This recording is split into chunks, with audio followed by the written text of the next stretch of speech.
తర్వాత కర్కాటక రాశి, కర్కాటక రాశికి పునర్వసు 4వ పాదం, పుష్యమి 1, 2, 3, 4 పాదాలు, ఆశ్లేష 1, 2, 3, 4 పాదాలు మొత్తం కూడా కర్కాటక రాశి అవుతుంది.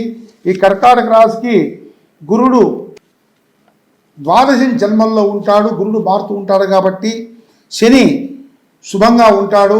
చక్కగా ఈ గురుడు అట్టా ఒడిదుడుగులుగా మారుతున్నప్పుడు పెద్దగా ఇబ్బంది ఉండదు. శని కూడా శుభంగా ఉంటాడు కాబట్టి ఈ కర్కాటక రాశి వారు కూడా చాలా విశేషంగా ఈ 2 గ్రహాలు యోగిస్తాయి. అదేవిధంగా వీళ్ళకి నరఘోష కూడా ఎక్కువ ఉంటుంది, బాగా సంపాదనలో ఉన్నారు, చక్కగా బ్రహ్మాండంగా సంపాదించుకుంటున్నారు అని ఎదుటివాడి యొక్క ఏడుపు నరఘోష బాగా ఉంటుంది. కాబట్టి ఈ నరఘోష పోవటానికి లలితా సహస్రనామ పారాయణం చేసుకోండి, లేదా దుర్గా సప్తశతి పారాయణం చేయండి, చాలా విశేషంగా ఉంటుంది. ఈ కర్కాటక రాశి వారికి ఆదాయం 2, వ్యయం 11, రాజపూజ్యం 4, అవమానం 7 ఉంటుంది. ఇది కర్కాటక రాశి యొక్క ఫలితం.